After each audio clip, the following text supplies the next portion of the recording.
Baker Mayfield.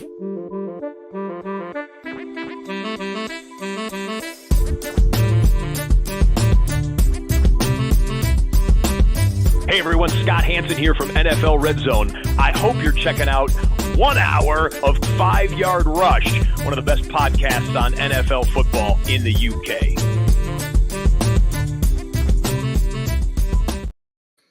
Yo, what's Puppy Rush Nation? Welcome to week 2's flagship show. There appears to be as many injuries last week as, well, what seemed like last season in total. Everybody we drafted is potentially injured, hurt, and out for time. Hope you drafted those running back handcuffs like we told you to, not clog up your bench with, well, clog. As always, I am joined by the flag bearer extraordinaire for 5 Yard Rush. Big man, how are you with the Tampa Bay Buccaneers playing Denver this week, strolling towards a 3-0 record?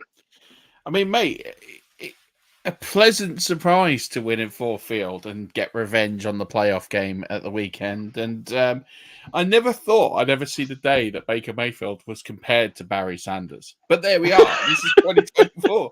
I loved it. He basically creates this run where he does like this little shimmy and he beats the linebacker to get a lot of additional yards. And then on the very next play, runs it in for a touchdown.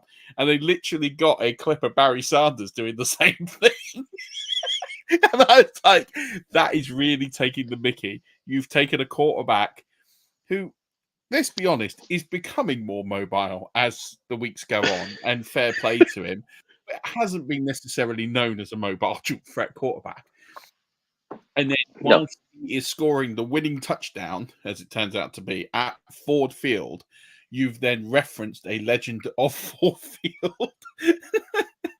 And basically said this quarterback is basically like that, like Barry Sanders. I mean, listen, there's been some phenomenal analysis across the NFL this week. That was brilliant. Bo Nix is still my favorite. Well, the quote. Oh, superb. Yeah. I mean, I've just decided that Bo Nix might be one of my favorite individuals of all time, just for the way that he handled the question. I think it's superb. Yeah, I mean, for those of you that haven't seen it, the reporter asked Bo Nix to talk him through the interception, and he said, "I stepped back and threw it to the other team. No nonsense, no messing around. Well done, Bo. I appreciate that. With 2 games in, yeah, I got that right. That was about the gist of it, right? He just said I threw it to the other guy. Yeah, pretty much word for word. There's a couple of words missed, but yeah, pretty much nailed on. And I think I just love that. Like we've seen some players get sort of a bit finicky with questions. We saw it was a good double for me with Arsenal winning the derby as well on Sunday, and Ange Postecoglou getting a bit chippy with a female reporter. And I just think if you're gonna go no nonsense, like slap a reporter down, that's the way to do it. Just completely no nonsense, completely factual, but no context quote is just superb. Like, just literally like, yeah, I just drop back, through the ball the other team. Next. Yeah. I just think brilliant. Listen, I think it's an interesting time in the NFL. There seems to be a lot of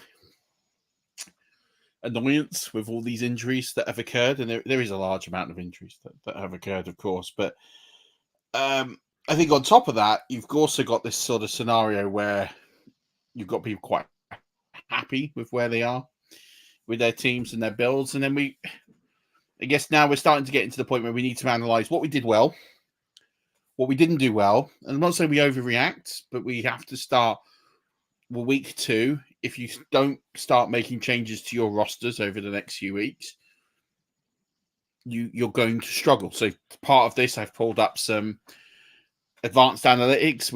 I've got some stuff here that we can talk through, and we can have a look at how we're reading certain situations and how to make some pivots, maybe some trades that we can try and get done, trade ideas, etc. And any participation in the chat, as always, is more than welcome and appreciated.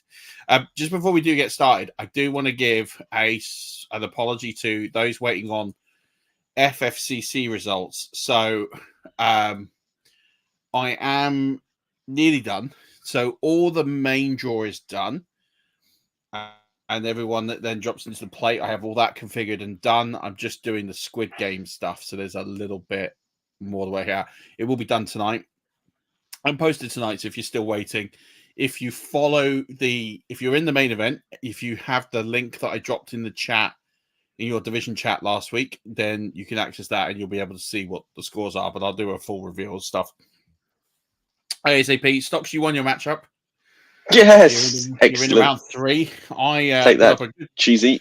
I put up a good score and lost, so I'm going to have to go all in on the plate, which is fine. Standard half of the course. But yeah, I think we're in an interesting state with the NFL now with a lot of injuries. We've lost, some big names and names dropping sort of all the time. We've had some surprise results, Baltimore losing, the Eagles losing. Twice. Yeah, I mean, the first one's probably not a big shock, but yeah, Bengals 0-2. You've got some good teams that are 0-2 now. You've got some poor teams like the Chargers that are 2-0. Yeah, it's a weird one. I saw a thing that says teams that start 0-2 are 11.5% statistically to make the playoffs from this position, which isn't. Unless you're Cincinnati, then you get a bit of a bump because they typically always start 0-2. That's true. They are the exception that buffs the rule or whatever. But So yeah, everyone else would melt in, but yeah. Cincinnati are all right. They've probably risen that number up all by themselves over the last 3 years. Yeah, it's probably 5%. But yeah, it's going to be. So there's 9 teams with a 2-0 record, and there's 9 teams with an 0-2 record. 18. Okay. And so that makes 14 teams with a 1-1 record. Yeah. Is there more 2-0 teams in the NFC or AFC, or is the record split evenly across the NFL? Well, there's 9, so no, I think there's more 2-0 teams in the AFC. I think it's 5-4. I'm fairly certain. Oh no, hang on. I don't have any of that in front of me, so I'm not going to go looking for it. Yeah, it's 5. It's 5 in the AFC, and it's 4 in the NFC, and 2 of those teams are in the NFC South. So well, how about that? Tampa currently the 5th seed at 2-0. And the other ones being the absolutely on fire Saints, right? Yeah, who've scored. They have a weird stat of 15 possessions, 15 scores so far this season. You've had a couple of pennies if you put a quid on that, wouldn't you? Saints scored on every. Listen, what they do against the Panthers, I don't think anyone took that seriously, and it's kind of fair enough. But Alvin Kamara had a game, 4 touchdowns. Should have been 5, but Derek Carr robbed him of 1 with a goal line vulture. And here's the funny thing is, so I'm looking at waiver wire stats, like waiver wire columns, and I always like to see what other people are thinking, and like not necessarily rating my analysis against them, but I was just like, have I missed a trick? Is there something I'm not quite abreast on? Is there something I've not quite done? And I'm seeing like in lots of these places, Derek Carr is like the lead quarterback grab this week. And I'm like, dude's not been that good.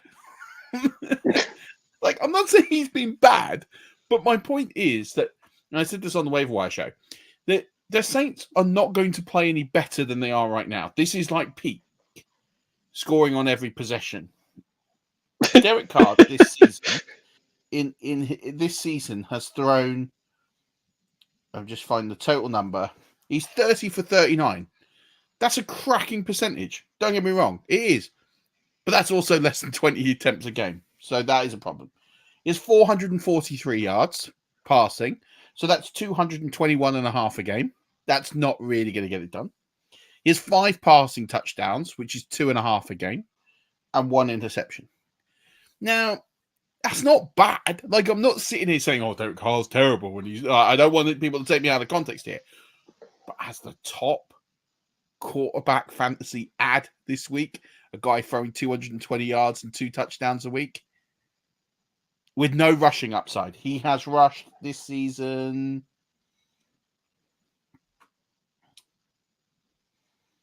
I can't even see it. It's not much. That far. Yeah. He's got 14 yards on the ground in 3 carries. So This is what I mean. Like the top waiver ad for quarterbacks this week, not Geno Smith, not Justin Fields, no. And I'm like, this is the like almost as good as it gets for Derek Carr. And I know there's an argument of, oh well, they've been winning games so big and then they've just been running it out. And like that is true. And there's an argument that when they start trading a game, then they might throw a bit more. And like I can buy that argument a little bit. But the top waiver ad, I wasn't having. I was like, give me Geno Smith, give me Justin Fields. I'll take Derek Carr as third. So Murf, just breaking news coming in that the Chiefs are re-signing Kareem Hunt. Yeah. Where does he now rank on the waiver wire grab? It's a tough one, right? Because you look at what they've got there, Carson Steele and Samaje Perine, and you would have to say that on paper, Kareem Hunt goes right in at the top. However, how much juice does Kareem Hunt have left? So, I said it on the waiver wire show. I'm kind of leaning towards Carson Steele as the guy, but I actually think this could be just a complete like minefield. That for me, I'm a bit surprised they went Hunt over someone like Fournette. But then Hunt knows the scheme, he knows the playbook. Like he could just go out there and he can roll, so he's not going to need a lot of time to acclimatize. He's played with a lot of these guys. Let's not forget this organization cut Kareem Hunt, right? Yes. For a I can't remember. Was it he assaulted his girlfriend in a elevator? Yeah, in a hotel. It was something like that. Like if I've got that wrong, I apologize. But I know it was for a domestic. It was a domestic assault that was caught, and the tape was released, and he was cut within minutes from this organization. So it's a tough one because you want to say, well, like, what are they doing taking him back? I'm like, well, he's played for teams since then. All right, he played for Cleveland. Yep. Cleveland have kind of shown where their moral compass is already. But I think we're at this stage now with Kareem Hunt. I was like, I don't know. I saw him last year with Jerome Ford. I'm not convinced he's got a lot of juice. Like he could be a good 1B back. He's very archetype to Samaje Perine, which makes me think that Perine probably is out of the way. So I would still put my chips a little bit in. I'd hedge. So I'd be willing to put a small amount of fab in on Carson Steele. And if someone outbids me with a silly amount of money, then crack on. But that's going to happen, right? We see that with fab every week. The new hot list, people overbid. I think if you're willing to put in $6-7 of fab, I saw 5 or 6 in the video, highest 7. And if someone goes 10, 12, 15, 20, like let them. Like just don't chase it. There will be better. The rate of injuries that are going on, there'll be better options next week. One of the things I would be quite tempted to do if he's still on your waiver wire is looking at Bucky Irving. Now, I kind of had him quite low down, and then I was reading a report saying that there's potential that Rachaad White with this groin strain, he did come back in, but he was clearly affected by it. There is a chance that Rachaad White misses this week. Yeah. And that makes Bucky a much better play than Hunt, right? Yeah, and especially against Denver and all those sorts of things. So, all right. We have had a question in the chat. Hey, guys, just trade away Brian Robinson for Jameson Williams. Thought it's a non-PPR league.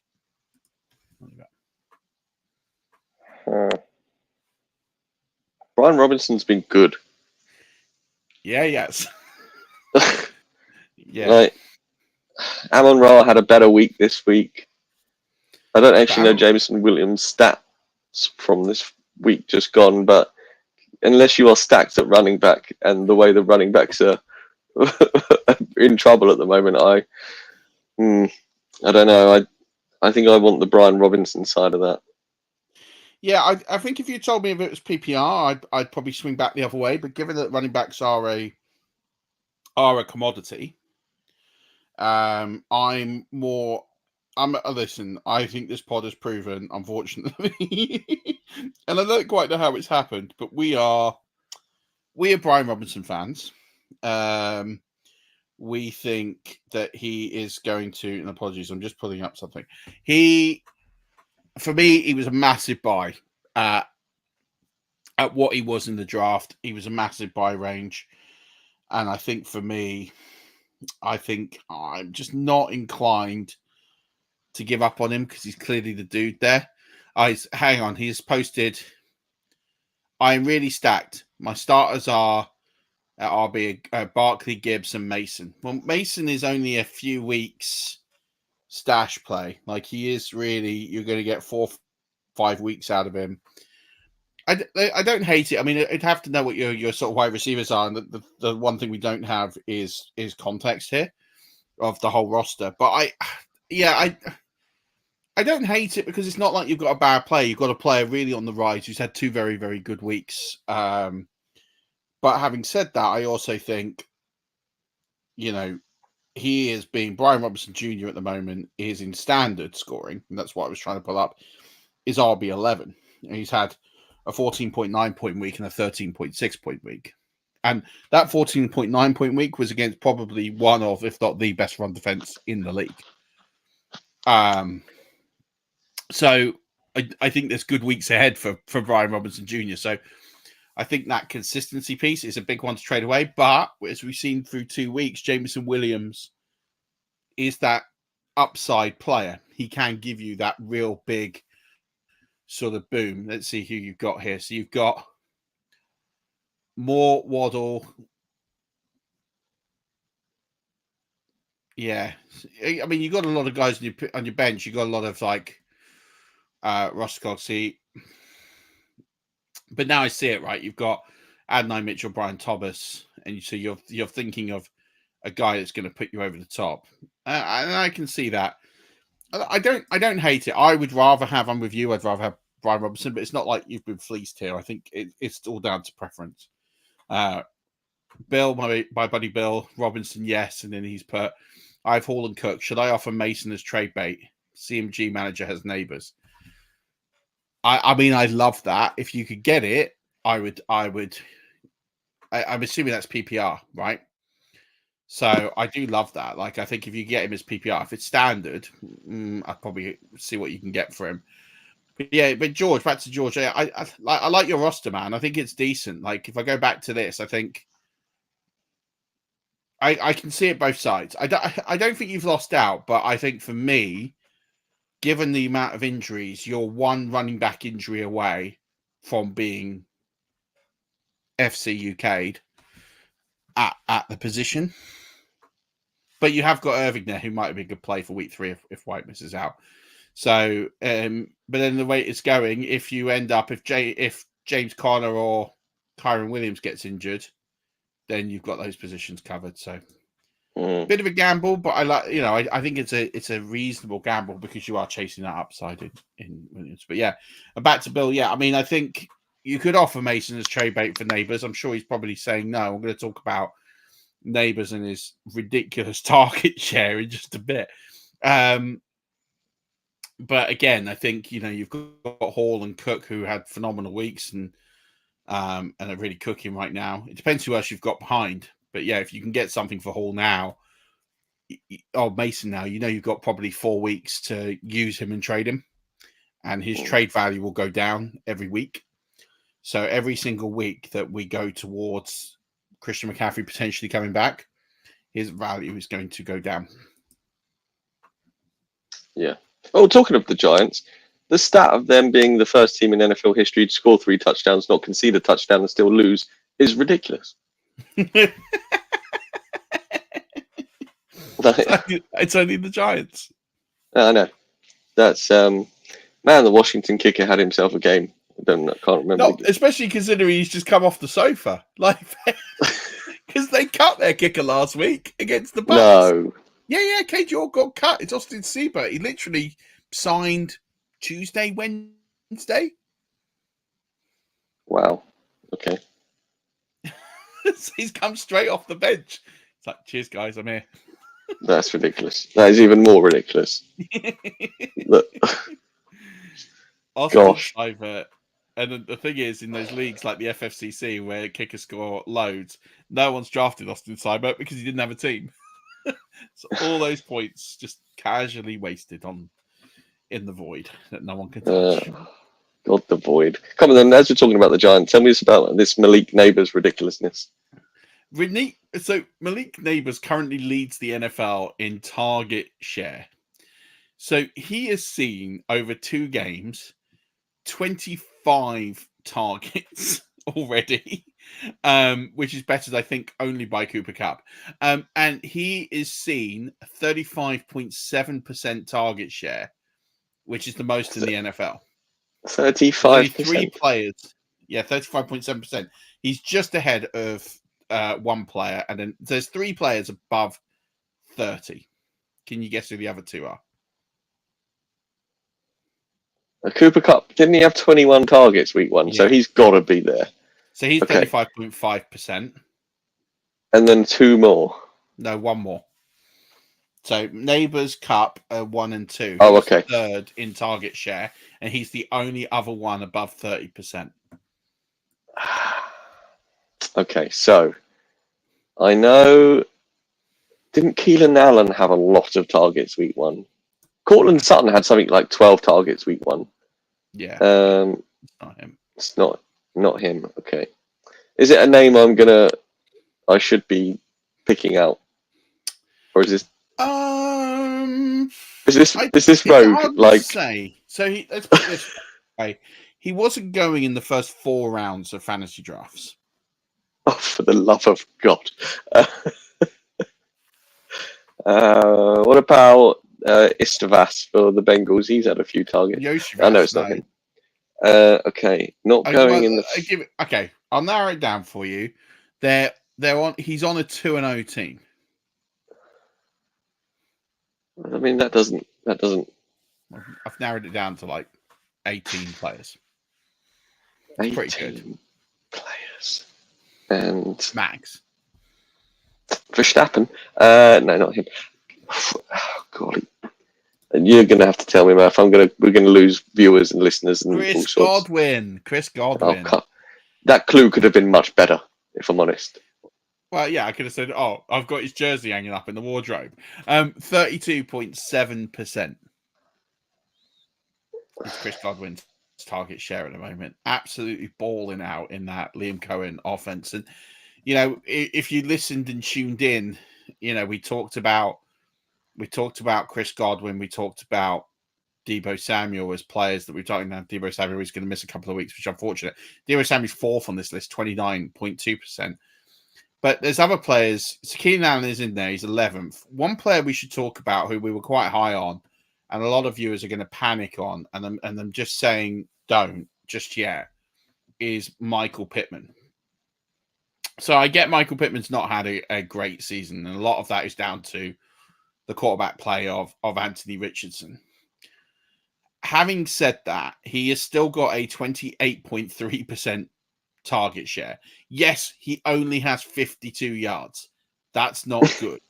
I get it. But having said that, that 28.3% that he is suffering from a little bit from Josh Downs not being there. And I think Josh Downs is getting very close to returning.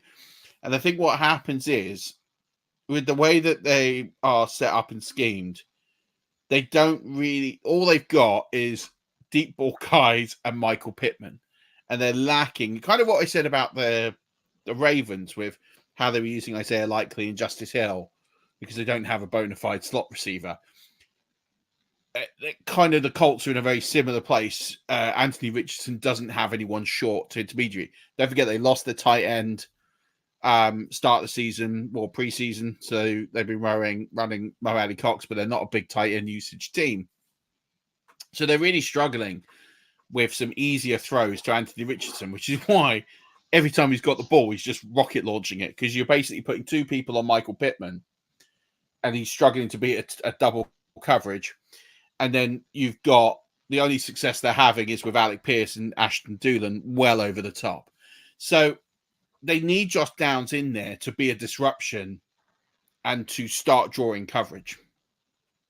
And when that happens, the target share of Pittman isn't going to drop too much lower than where it is now. Might drop to 25, 24%, but I don't think it'll be dropping too low. So when you factor that in, his target percentage and all the peripheral numbers are all decent. It's just the fact that it hasn't converted well, and that will change. It will just take a bit of time. So don't panic on your Michael Pittman shares at all. Like just try and stay level with it. Other players who've got really good target shares that you should be keeping on. Keenan, you mentioned, is there. Rashee Rice is outstanding. Amon-Ra St. Brown's jumped right up after this week. So you got no worries there. Although there is a slight injury concern. I was looking towards the end of the game and he was really hurt. So I don't think he will miss time, but it's just one to keep an eye on the injury report. I reckon he'll be on the injury report this week. But some standout players that I would pull out of here, and these are all above sort of 20%. Brock Bowers, 23.9%, has been solid. If you took him at tight end, he's definitely sort of doing a really, really good job. 156 yards, so it's not bad for a tight end. 15 receptions is really good. So you'd be pretty happy with Brock Bowers right now. And then you've got this situation in LA, in the Chargers, where I kind of thought that this was a week for Josh Palmer to kind of make his statement, to be the wide receiver one on this team, and it didn't happen. The guy who made the statement on this team was Quentin Johnston, and Quentin Johnston was the guy who we really saw sort of excel himself. So both Ladd McConkey and Quentin Johnston have 23.9% target shares, which is phenomenal. So going back to George's team with the trade for Jameson Williams, he's the 25th ranked receiver. He's got 23.8% target share, which is great. But at the moment, Sam Laporta's target share is quite low. The person who's going to suffer if they decide to go back to Sam Laporta is Jameson Williams. It's really hard in two games because they've been in two really tight games. They went to overtime on Sunday Night Football and they lost. Effectively, they had a drive to win the football game against the Buccaneers, and they didn't do it, and they gave the ball back with 2 seconds left. In those situations, it's really hard to see what the real Lions is, and are the Detroit Lions going to go back to Sam Laporta in games they're in control in? We've lost Stocks for a bit. And when that does happen, who is going to lose out? And part of me thinks it's going to be a little bit of Jameson Williams. So his target share at the moment, 23.8, feels a little soft, and he's averaging 100 yards a game, which is phenomenal. So I'm just worried that he could suffer a little bit. Inversely, we don't know because we've not seen an on-fire Jameson Williams who's healthy, who's not banned from dominating. And it could be this was the plan all along, and Sam Laporta has benefited from a Jameson Williams quiet period, I guess is what we will call it. I don't know. So yeah, there's those things to consider. Some really surprised players over 20%. Rashid Shaheed, 22.5%. The guy has 169 receiving yards in 2 games. He has multiple touchdowns, 7 receptions. Not a person we would think would have those kind of receptions. Now, again, I think as the Saints decide to throw the ball more, how much does that affect Rashid? But I don't see Rashid's usage going away. I think if they throw it more, it will, if nothing, increase. So it's actually quite reassuring to see these numbers on Shaheed. And if you took him, he is someone now that has to be a start play most weeks if you've got him on your bench. And I appreciate he's a bit of a nightmare and it could all go wrong, but it's one you should definitely be monitoring. Ray McCloud has a surprising 21.8% target share. And he's the leading target receiver on the Atlanta Falcons. So you've got all those amazing weapons, and the guy who's getting all the targets is Ray McLeod. I mean, that is just nuts. So yeah, I have no real words about what's going on there. It's just interesting. We look at this, and then if we look at the percentage of teams' air yards, this also really interesting. So a lot of these won't surprise you too much, considering like the nature of the teams they're on. So like Calvin Ridley after Sunday has now got 60% of his team's air yards. Malik Neighbors has got 56% of his team's air yards. And it's those two are effectively isolated targets on their team, especially Neighbors with near a 36% target share. But it's interesting that Devontae Adams has got over half his team's target share air yards. Mic check. Yeah, can hear you loud and clear, buddy. George Pickens has 53% of his team's air yards. And then a bit of a false stat in here. You've got Justin Jefferson in here, who has 176 air yards and 47.6%. But of course, a huge chunk of those was that big touchdown from Sam Darnold, where he basically threw it from the back of his own end zone. But Jameson Williams, this is something that supports that Jameson Williams trade that we talked about earlier. He's actually sixth in percentage of team air yards, of 47%, which is really, really strong. So there's some really good peripheral signs here to back up some of these players. Rashid Shaheed, by the way, is 11th. Garrett Wilson's in there, player I've never been too high on, but he has a 29% target share and a 44.9% air yard share, which is great. But it's those 10 targets that's at 117 yards that's a bit of an issue in that offense, and that offense kind of needs to improve in order to get there. And then the last one that I always find interesting is the yards per route run. Now you have to kind of extrapolate out some of the people that have only got like a couple of receptions. So I do exclude anyone that's got under 5 receptions. So Rashid Shaheed has over 5 yards per route run, which is just insane at the moment. And then Chris Godwin is second on this list, which for a slot guy, it just tells you how much he's winning at the moment. Chris Godwin is second in yards per route run over guys who've got over 5 catches.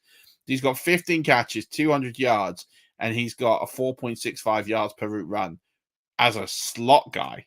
It is genuinely baffling that he has that kind of usage and volume. So a lot of what we've been talking about is this thinking about players that we drafted and where to potentially make corrections. And a good way of looking at this is and some of the data I've shared here, is to look at these overall numbers, and these are your peripherals. So if anyone like on the chat wants to just ask me and say, oh, let's look at target share of certain players. But the point is, there's some players here that were heavily overdrafted that are not performing at this moment in time. And let's exclude injury to quarterback or injury to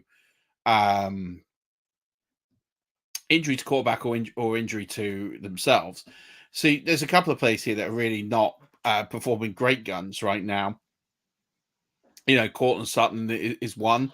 20.8% target share, 16 targets, but he's only got 5 receptions. It's all on his quarterback play.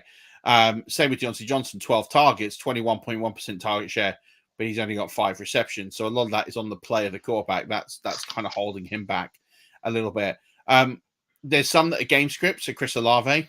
Chris Olave's only had 8 targets, so he's got a 20% target share. But having said that, he's been the subject of game script where the Saints have taken an early lead and then dominated. They haven't had to go big on Chris Olave and heavily rely on him. So, you don't need to worry about Chris Olave per se. But there are some players that were taken quite early in drafts that are a real concern. So let's highlight some of these. Drake London. Drake London's had 10 targets in 2 games. He's got 69 yards. 18.2% target share, and he's been blown out by Ray McLeod, which is just not what you want to see. I talked about it in depth last week that I think a lot of that's to do with Kirk Cousins, and I think that's a big issue. He got a touchdown yesterday, which kind of saves him for a week. But there is a real concern as to what happens with this Atlanta offense. I'm not going to beat overhead what he did last week. I thought Kurt played a little bit better, but I don't think he played a lot better. I thought he was really good in the 2-minute drill where he just didn't have to think. And, you know, I think when he just went into instinct mode and they went through. And I watched a clip off the Manning cast. I don't watch a lot of the Manning cast. But it was interesting to have Matt Ryan on. And Matt Ryan was saying that those 2-minute drills are plays that they know from, like, they install early in camp. So, like, the 2-minute drill is just the plays that they know best. And that's the ones they tend to go. That's the ones they tend to go with. So that's why he probably felt the most familiar, because they're the most plays. I almost think that Atlanta just need to run a 2-minute drill more frequently, even if they're not in a 2-minute drill, and just let Kurt get comfortable, because he clearly doesn't look at up until then. That's affecting someone like Drake London. So if you drafted Drake London high up in your drafts, you know, you're paying a significant penalty right now for that play. Another one is Stephon Diggs. Now, Stephon Diggs scores 2 touchdowns week 1, saves in week 1. He's down to 12 targets, 10 catches, 70 yards. You take those 2 touchdowns away, he's only got a 17.6% target share. It's not particularly great. We look at someone like Jamar Chase, 11 targets through 2 games. All right, 10 receptions, but only 97 yards. He doesn't score a touchdown. All of a sudden, you're really struggling. He's only got a 16.9% target share. He's got less of a target share than Mike Gesicki, which is just, and there's no T. Higgins. Maybe he's suffering from T. Higgins not being there, and that might be a significant issue. Tank Dell only has 4 receptions for 37 yards, but he has 11 targets, 16.2% target share. It's just not really going to get it done, Tank Dell, on current pace. And I know there's a lot of mouths to feed, and they're trying to fit everyone in, but it's really looking like the Nico Collins show and Joe Mixon show, and there's nothing else. Other players that you drafted early in drafts that you need to be a bit concerned. Keon Coleman. Keon Coleman is a player I was heavily worried about in the season process. He had just 1 target on Thursday Night Football. So he's up to 6 targets for the season, 4 catches, 51 yards. 14% target share is not going to get it done. Brandon Ayuk has a 13.8% target share, but Christian Kirk has a 13.7% target share. These guys went really, really early in drafts. Christian Kirk has 2 catches all year. He caught 1 for -1 yard, which is just awful. I was waiting to see Stocks. Are you back now? Can you hear me? Yeah, I can. Yay! Good, he's back. I was just talking about teams and their players who were drafted high, and we've got to watch their target shares. Kyle Pitts has a 12.7% target share. Got that touchdown week 1, but not good. A player I'm worried about right now, who I took a bit of late, is Brandon Cooks, only a 12.2% target share. I thought it would be higher than that, and it hasn't transpired. Dalton Kincaid, 5 targets he's got, 5 catches for 44. He has an 11.9% target share. It's hard to talk about Jalen Waddle's target share when you had Skylar Thompson throwing the ball last week, but he has an 11.8% target share currently. Tyler Lockett, 11.6% after that good week 1. That all faded away in week 2. Travis Kelce is only 11.3%. He's only got 4 for 39 on the season. So there is some real concerns over some of these players that were drafted high. And Jacoby Myers is also one that's really suffering. So if you were using him as a safe floor, you're kind of really struggling right now, because Brock Bowers has taken all of that floor. So yeah, I guess the thing to get away is it's only 2 games. Yes, there might be some stories and underlying stories, and I talked about some of them there. But inversely, if you're sitting there waiting for like a Keon Coleman breakout, or you're sitting there waiting for, Dalton Kincaid to come back to where he was last season, I hate to tell it to you, where we don't have those situations, like we have no injuries on the Bills right now in that offense, that's going to be a really hard slog to stick with. And if you're sitting there banking on a Keon Coleman breakout like in the next 2 weeks, I hate to tell you, I just don't think it's gonna work out for you. And I think you've got to come up with plan B. If you're sitting here waiting for Drake London and Kyle Pitts to light a fire, again, I think you're going to be waiting a little bit too long. Your season could be over by the time they start picking up. So you need to start thinking of plan Bs. There are plan Bs on the waiver wire. There is, DeMarcus Robinson. There is Tyler Johnston. There is Quinton Johnston. These are players right now who are getting the football. And these are players that you need to prioritize, perhaps over some of those waiver wire running back ads.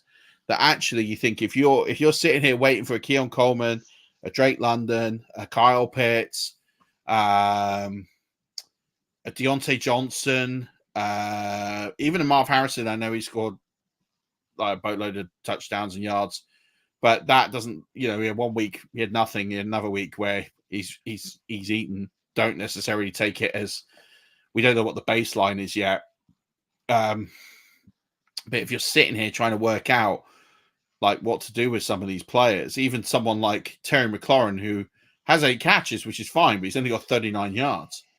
There's another player, right, has a good target share and the peripheral numbers are there, but Jane Daniels is struggling to throw the football. He's struggling to throw it downfield. I almost feel like we've got another Justin Fields situation I had.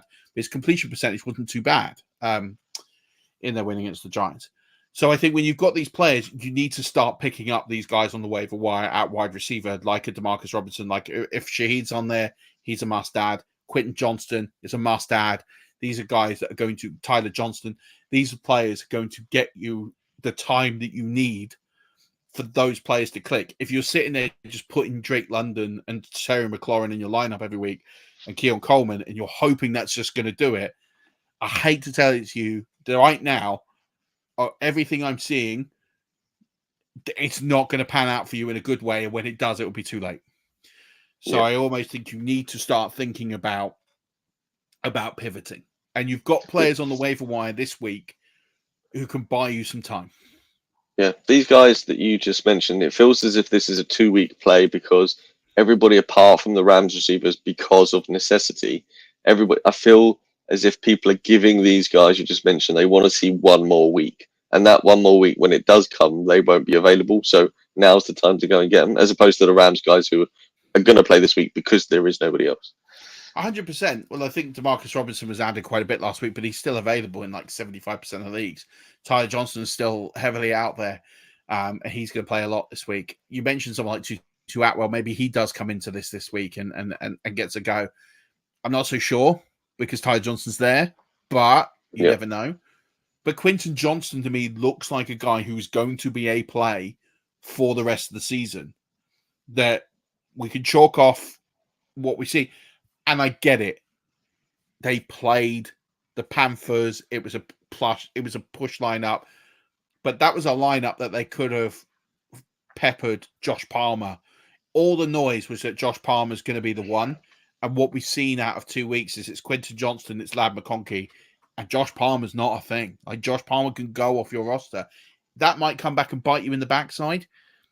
But if you're 0-2, you've got to start changing the lineup. You've got to start changing the game. You can't sit here and wait for these guys to turn up because before you know it, you go 0-3, 0-4, your route back into the playoffs is really tough. Now, if you've had a bad start and you've played the top 2 teams in scoring and your team's good, that's a different scenario. You've got to take the context with this. But if you're sitting there playing, these players I've talked about, and you're hoping for them to come good, and you've now got competition for these players. Like Quinton Johnston, anyone's a Deebo Samuel owner is going to go after Quinton Johnston. They're going to go after DeMarcus Robinson. They're going to go after Tyler Johnson. So you're going to need to be aggressive. And if you need to throw 15, 20% of your fab and you're 0-2, I don't hate it. I really don't, because the worst thing you can do is do nothing when you're 0-2 and you're relying on these players. Yeah. Like that is, I would rather take a shot and it not work and go, well, at least I tried. I tried something different. It didn't work, but that's part of the game. But if you're sitting there waiting then that's the worst thing you can do, because if you're 0-2, you go 0-3 next week, you're out of time. Like 0-3, you get to 0-4, you can come back, but the percentage is really small. Get to 0-5, you are done. You're done at 0-5 because you have to effectively run the table. Maybe you get away with one more loss, maybe two, but you're going to need all the luck in the world to run good. So, it's really important. You look at the context of your league, you look at who you're playing next week. Maybe you have to get a trade done. If you're sitting there with guys like Drake London and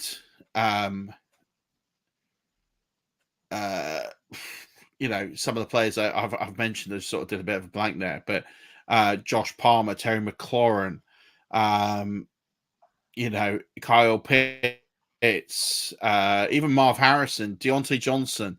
If you're sitting there, Chris Olave to a point. Now, I think Chris Olave comes good. You're probably not trading him at a big point, but you need the Saints to start getting in some tighter games for Chris Olave to start coming along, because his numbers aren't great.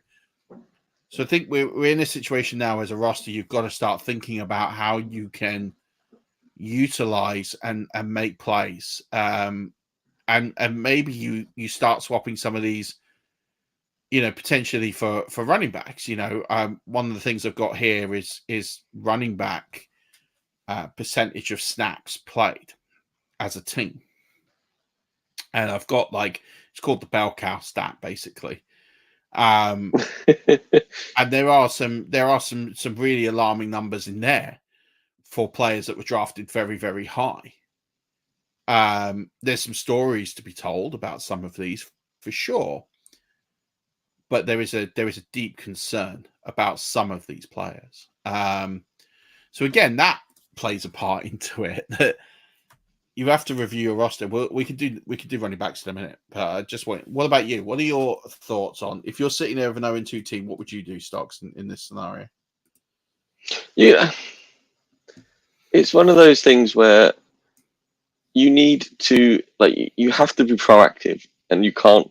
There will be 0-2 teams where they've been incredibly unlucky with injuries and stuff, and the chance of them turning around will be slightly better. But it's hard for me at 0-2 to sit there and do nothing. Obviously, I'm going to be active on the waiver. I'm going to try and do some trades, but the people I'm going to try and trade with are either doing better than me or are worried about the players I'm trying to get rid of.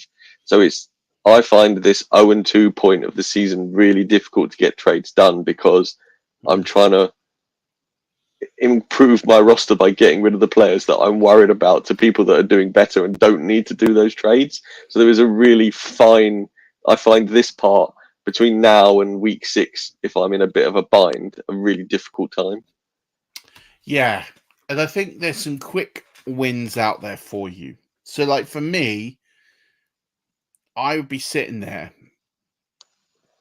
So I think for me, if I'm trying to think of how to get additional points onto my roster, right? And you say to me, right, how can I get additional points on my roster? Well, I go and find the guy who has Tua Tagovailoa as a quarterback. Now, in a Superflex, this is much harder. But in a 1 QB, if you've got the guy who took Tua and doesn't have much else behind, then I'm looking at that person and I'm saying, right, there's a deal to be done here. I can trade you a quarterback. We don't know how long Tua is going to be out for. You're going to need something. Your season could be done by the time Tua gets back. So let's do a trade. Let's work something out. And I think that there's something that could be done there. And I think you don't even need to pick up a quarterback in return. You could pick up a big piece at running back, at wide receiver for the quarterback. And then pick up the quarterback off waiver wire, pick up Geno Smith, for example. So let's box this out then, Murf, and potentially who could you... So the team who has Tua, why would they trade one of their big pieces? Who would they be wanting to get rather than picking up Geno off the waiver? Well, I think there's two contexts to this. A big piece, probably not. But if you're looking to get a piece, so if they've got Tua as a starting quarterback. They obviously went heavy at wide receiver and they went heavy at running back, and they punted the quarterback position, right? So there's chances they've got good players at the bottom end of their roster, in the flex, in the on the bench potentially. That could be a really good package deal to do. And if that team has a stacked roster and there isn't a lot of quarterback option for them, and they're a quarterback away from really kind of putting on a good charge, then there's a good case to be had to take away some of their big players. Now, I'm not saying like the elites, like the Breece Halls and the, like the players that have put up a lot of big numbers. Like, you're never going to get like a Chris Godwin or anyone like that, right? Yeah.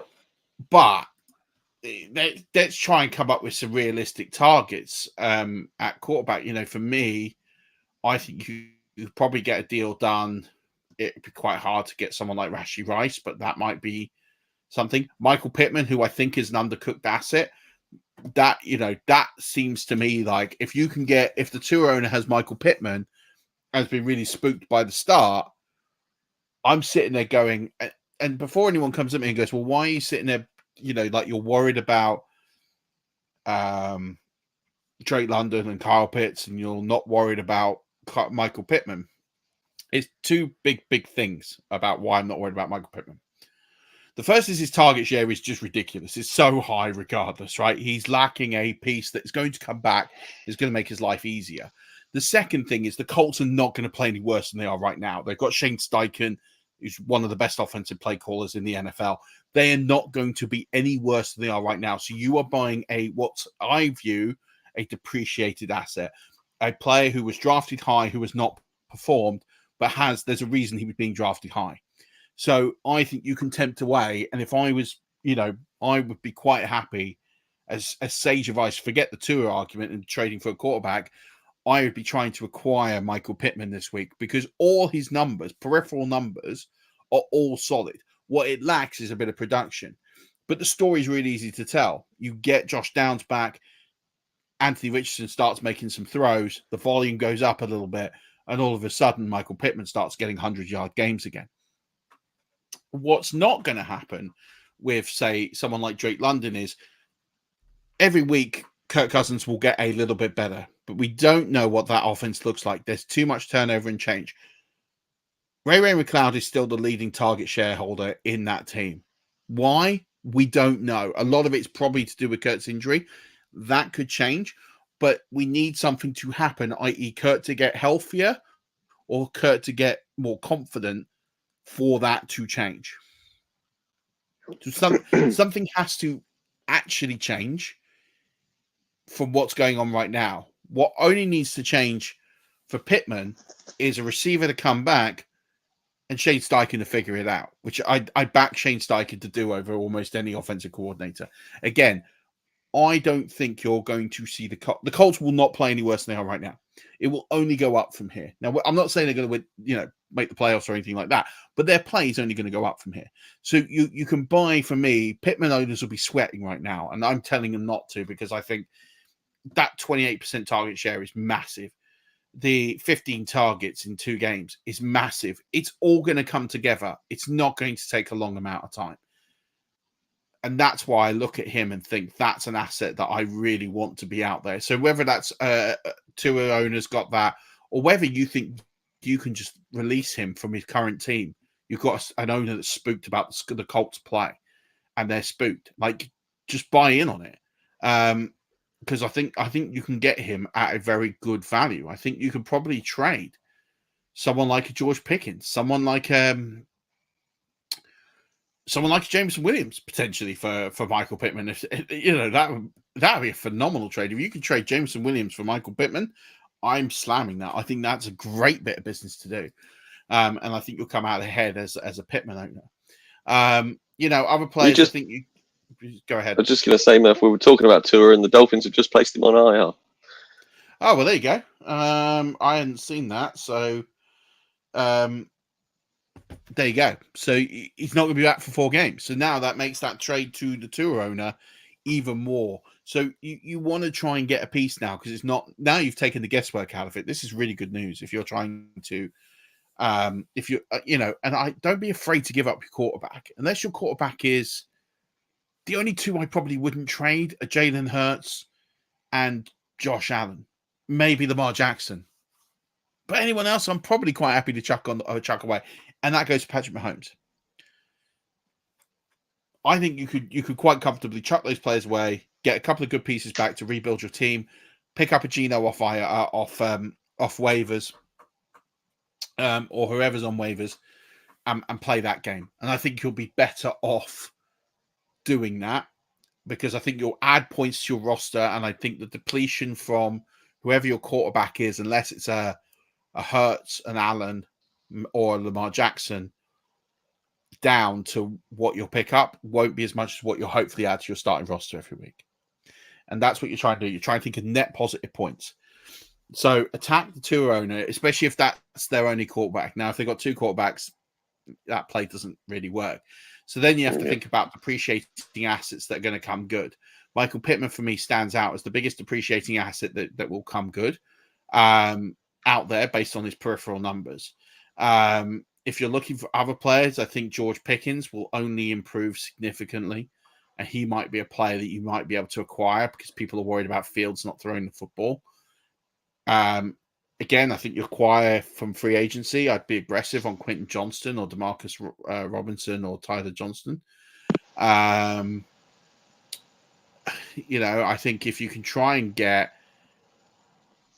it's hard to say like who people are willing to give up really because they're going to need to obviously get something in return.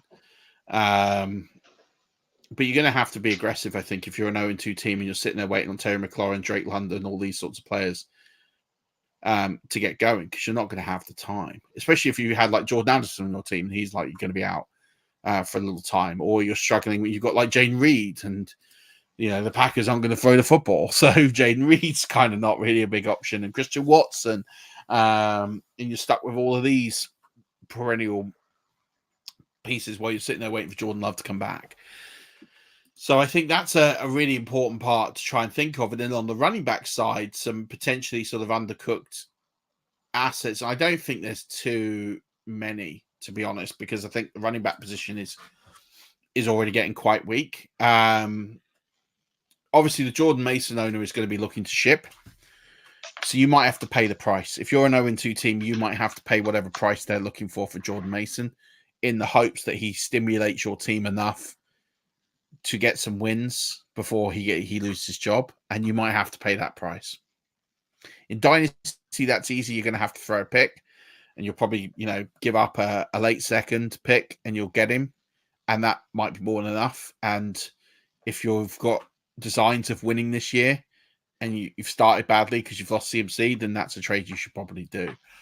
If you're playing in redraft, I'd probably pay up for Jordan Mason because I don't think you're going to get anyone along that's going to be as attractive as him. He currently has the most, he has the biggest percentage of his team's rushing attempts of anyone in the NFL. Wow. And by the way, he's going to get more now because Deebo Samuel's out. Yeah. It's a big buy. Because we don't know how long CMC's out for, right? You're going to get 4 weeks. You're going to get 4 weeks as a minimum. But then what if CMC isn't fully healthy? I just talked about potentially that Jordan Mason, it's a bit of a gamble. But on the flip side of that, I'm also thinking, well, if you're 0-2 and you're desperate, you can't think about 5 weeks from now because 5 weeks from now, your season could be over. So you actually just need to get wins on the board. And if you have to buy those 4 wins now and then deal with the problem down the road, then that's what you got to do. You're going to have to think about this again. If you're sitting at an 0-2 position, you have to start thinking about players that you can get. And Jordan Mason's right at the top of players that you're sort of quite likely going to acquire and be able to acquire. And for me, he's a much safer bet over someone like J.K. Dobbins, for example, who I think there is a ticking time bomb on J.K. Dobbins, and I hate to say it more than anybody. But the guy has a 38% rushing share, which isn't a lot. He's made a great deal of it, but there is a limited amount of time that production is going to happen until something happens. And so I'm just not buying that as long as I can throw it. You might be able to get Jerome Ford because he hasn't lit it up yet. And that might be a really good time to get in on Jerome Ford because there's only one way for Jerome Ford to go, which is up. And on top of that, I don't know when Nick Chubb's back, and I think Nick Chubb will be eased in slowly. I don't think they're going to go big. So I think you could, I'm thinking about him and his numbers. They're not particularly impressive when you look at it. But again, I think depreciated asset. They've been in close games. They've got some easier games coming up on the slate. I think he's someone who's going to get a lot more at the football. You're going to have people that are going to throw away Gus Edwards for nothing. I'd be watching him. I would be stashing him somewhere. I'm not saying that he's going to be brilliant or exceptional, but I see a pathway to if J.K. Dobbins goes down, where does all that work go to? It's not going to go to Vidal. It's going to go to Gus Edwards. You might get a little bit of Vidal, but I think it's mostly going to go to Gus Edwards. So if I'm playing who's going to be fit, he's going to be fitter longer and healthier longer, it's going to be Gus Edwards. And I think he's lost some juice. Don't get me wrong. I don't think he's incredible, but I think, again, depreciating asset who could come good. He is a particularly good one to try and go out there and acquire. Brian Robinson, I think, is a great one to acquire. Again, we had him already in the show. He's not put a boatload of like yards on the board yet, but he's done really, really well, I think, and he's got a near 50% rushing share. Which leads his team. He's getting a nice amount of targets. We didn't think he'd get that many targets out of his team back share, out of his team's sort of target share. So he's got 20% of his team's fantasy points, which is really good when you consider they've got like Jaden Daniels. Yep. And he's getting 16 fantasy points a game right now. That's a player that people are going to think time's going to run out on. So maybe you just buy in because I don't think it's going to get any worse for him. Another one is Rachaad White, right? Rachaad White's coming off a really bad game where the Buccaneers decided they're not going to run the football. That's fine.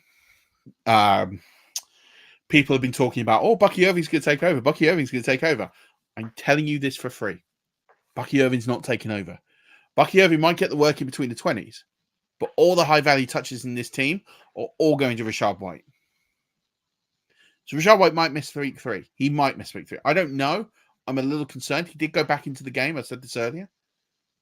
But all the high important value touches are all going to go via Rachaad White in this team from a ground perspective. I'm not sitting here saying he's going to have a phenomenal season. He's going to be a top 8 running back. But I think you're going to be able to acquire him for fantasy owners that are nervous. And I think that's what I want to prey on those that will look at his last performance and go, yeah, I'm just not sure. I just don't think I think they're buying the hype that Bucky Irving's going to take over the carries and this and that. And you're like, okay, great. Well, look, I'll take him off your hands. Yeah. It's fine. What do you want for him? I'll chuck you. I mean, I don't know what it will cost. With the injuries, you're going to have to pay a bit of a premium, but I wonder if you paid up someone like Zay Flowers, who hasn't been particularly brilliant either. He's another one on those sort of players that hasn't really kind of shot up yet. I don't know.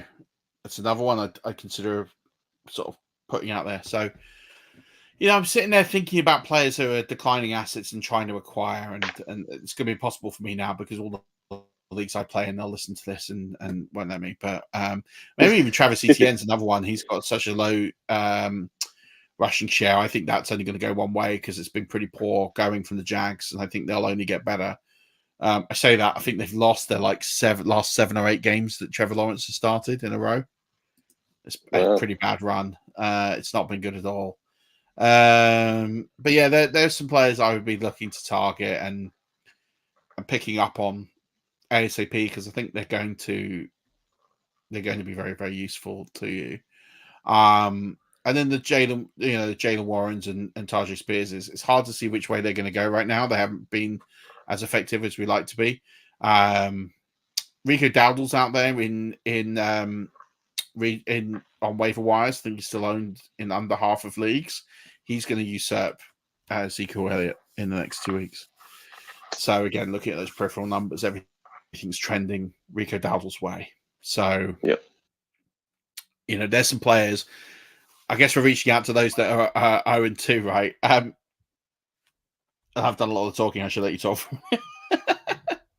Sorry, mate. You there? Can you hear me? Yeah, I can. I don't think so. Oh, you can? Yeah, I can. I don't know what's going on. I think my internet's not great. For somebody like Jordan Mason, do you think you should be acquiring him if you were a team that is 2-0? Like, should you be making a push for him if you can afford to? That's a good question. I think it depends what you have to give up. Yeah, of course. I think, yeah. So, here's how I play it. It's 2-0. If I'm 2-0, I'm thinking about how I can build depth in my roster. Yep. So that I can get to a position where if I get to 3-0 and 4-0, I can start thinking about trading some pieces for stronger pieces. So I'm thinking about how I can do that. And the only way to do that is to stockpile assets. So I think if you can get Jordan Mason and not lose too much to do it, then absolutely. I don't know what the problem is that every fantasy manager, probably the hardest player to trade for is Jordan Mason.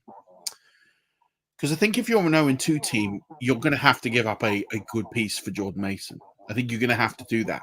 I think you could probably get someone like, I think you'd probably give up Drake London for him.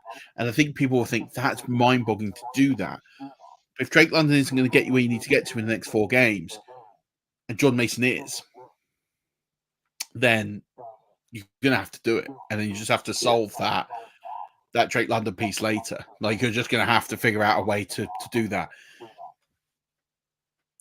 Whereas I think actually you'll have some fantasy managers that won't trade Jordan Mason at all, and you'll have some that will be really opportunistic and trade him quite comfortably. And I think it's going to be a case of what I would do is I would throw a not insulting offer, because I think that you never go the right way with that, but I wouldn't throw out my best offer. I would throw out, if I was wide receiver heavy, so if I'm sitting there wide receiver heavy, I would probably look at someone like Jameson Williams, because you probably drafted Jameson Williams as your 5th, 6th wide receiver.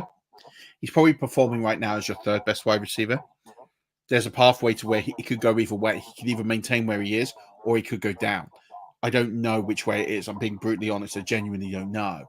It could be that he sticks on the trajectory on, and that's great. And you can, but the thing is, you're taking an unknown commodity for a known commodity. You know what you're going to get out of Jordan Mason for the next 4 weeks, which is you're going to get RB1 performance. And if you're really weak in that area and you don't have anyone to trade in that area, but you've got like a Jameson Williams, that might be a trade that might feel a bit uncomfortable, but might be one that goes through. And if that doesn't work, then you have to look at where else you can go up from there. I probably wouldn't go too much higher than there, but that's for me, that's a good place to start, because it shows you're serious, whilst at the same time, it doesn't give away the whole farm. There's a logical trade there to be done. Whereas if I think about other receivers that you could probably trade,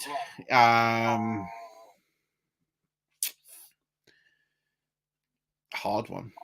I mean, you could try Shaheed if you've got him. That could be an interesting one to try and do. I don't know if that goes through, but that's probably a fair offer.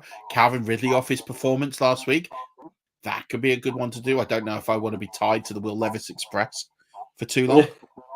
So I'm not sure if actually that's not a bad trade to do, because I think that's going to be a roller coaster no one's going to predict. It's going to go each way. I think if you're looking at, I'm just trying to think of other players here that can make some sense. I mean, you could try Jerry Jeudy after his performance. I'm not sure that's going to work, but that's probably not a bad shout. Maybe even Stephon Diggs, but I don't think you'd probably want to do that.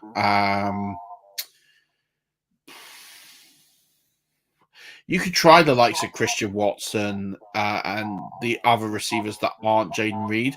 I'm not sure that works, but feel free to give it a go. It's a tough one with Mason though, because the person who's either drafted him late as a handcuff to McCaffrey or won the waiver bid on him is essentially thinking they've got not Christian McCaffrey but high end production for the next 4 weeks. And if that 4 weeks takes them from 0-2 to 4-2 or 3-3 or 2-0 to 6-0 because they've essentially now got 3 bell cow running backs, I almost feel like whilst he is the player to go and get, it's very difficult to go and get him because he's going to be higher than he's actually worth. Because if CMC comes back in 4 weeks, then you've almost paid too much of the farm, haven't you?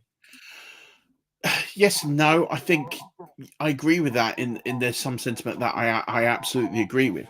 But I also think of it from we don't know what's going to happen with Christian McCaffrey. 1, 2, the season isn't that long. You know, we got to get rid of this Premier League mindset of it's 38 games. It's not 17 games. 2 have gone. We're already over 10% of the season done. The fantasy season is even shorter. It's 14 games. Yeah. So 1/7 of the fantasy season is done, right? The regular fantasy season is done. So it's 14 games. Get the 17 games out of your mindset. It's 14 games. You're 0-2. You got 12 games left. You need to win 8 to get in, minimum. And 8 might not be good enough. You might need to win 75% of your remaining games to get in. There's no point thinking about the last 4. You need to think about the first 4. And so, you got to think of it in 3-4 chunks, 3x4 chunks. So, and I guess 12 games left. If you get 3 wins out of the next 4, and Jordan Mason is the reason for that, you're back in the race. You can think about what you need to do, and then you have to hope that another waiver wire player comes along that can supplement what you kind of lost in your trade. And it could happen. Again, Quentin Johnston's out there now. You could make a trade for Jordan Mason tonight, supplement with Quentin Johnston. Now, I think Quentin Johnston, I'm going to do my sort of the rest of the season rankings. It quite possibly is he's going to be a top 36 receiver for me for the rest of the season. I don't know for sure, but I think he's going to be in that ballpark. And I think when I'm looking at players that you're going to lose out to get him, I don't think you're going to lose too many players that are ranked loads higher. And if they are, I don't think across the regular season, the points per game are going to be that significant. You might trade off 2 points a game, which is not a lot. And, you've got to get rid of the difference between the wide receiver 34 and the 24 and the wide receiver 36 might be 2 points a game. And you have to think of that sort of mindset of if it's only 2 points a game, but Jordan Mason's going to give me 8 to 10 points a game, who's really winning that trade? Yes, I've given up a piece, but if I pulled in some supplemental pieces to make up for the shortfall at that position, I might lose 2 points here to gain 8 points there. And that's kind of how you have to view the strategic element of the roster. So it's hard. You probably will have to quote unquote overpay, but it's about net points. So if Jordan Mason is going to be your RB1, let's say you've lost Christian McCaffrey and you've lost, I don't know who else, but let's say you're struggling at the position and you're currently rolling out, like Zach Moss as a starter. Jordan Mason to Zach Moss could be 12 points a game. Yeah. Legitimately could be 12 points a game. In fact, I'll tell you what it currently stands at. Jordan Mason is averaging 17.1 fantasy points a game. Zach Moss with his touchdown is averaging 9.9 fantasy points. Sorry, Jordan Mason's 19.8 fantasy points a game. Zach Moss 9.9. So you're talking about 10 points a game right now. Zach Moss to Jordan Mason. That's over 2 games, I grant you. But 10 points a game is significant, right? So if you have to give up 4 points a game at wide receiver to gain 10, that's net 6. That's significant. That could be the difference between winning and losing games. Think what you lost your last weeks by. If you're in one of those like custom scoring leagues and it could go stupid, then obviously that you have to weigh that up. But in a redraft or PPR, like a PPR or a half point or a standard, those points per game are significant. You just have to sit there and think about how you're going to get more on there. And Jordan Mason's kind of the one out there that you think you can get. It will be available in more leagues than not. Is my gut feeling, because of the timestamp on him. And if McCaffrey doesn't come back, then you win the lottery, and that's as simple as that. But yeah, I do like maybe attacking someone like Brian Robinson Jr. could be a really good one because he could be on people's benches. Jerome Ford could be a good one. Rico Dowdle could be a really good one. They're the three right now I look at and think they are outside of Jordan Mason. There are three players you can acquire. They're not sexy, but they could really do. They can really get you where you need to get to at a reasonable rate. So. I think if you can acquire them and then look to get someone like Quentin Johnston, DeMarcus Robinson, Tyler Johnson off the waiver wire, I think that's going to put you in really, really good stead. And then try and trade for someone like Michael Pittman. I think, if you can try and get those pieces together, you might end up having a really, really good team in a week or two, and that might be enough to save your season. Yeah, that could get you set right up for the end, for the big push. That is... as you mentioned, breaking news. Marshawn Lloyd has gone on injured reserve. So you better add Emmanuel. God, his name's just totally escaped me. What is his name? I don't know. I had him as a waiver wire ad last week. I can hear myself. I can't help you. I've got it. Don't worry. Go get the Packers running backs. Emmanuel Wilson. Yeah. Okay. Go get Emmanuel Wilson. Just add that to the list now. Marshawn Lloyd going on IR. There's no competition there. Yes, it's Josh Jacobs' backfield. But Emmanuel Wilson, especially with Malik Willis there, is going to get some work. So those two combined, Lloyd and Wilson and Bo Melton, combined for 13 carries last week. They ran the ball 53 times last week, the Packers, which is significant. So buy Emmanuel Wilson. If he's on your waiver wires, go pick him up.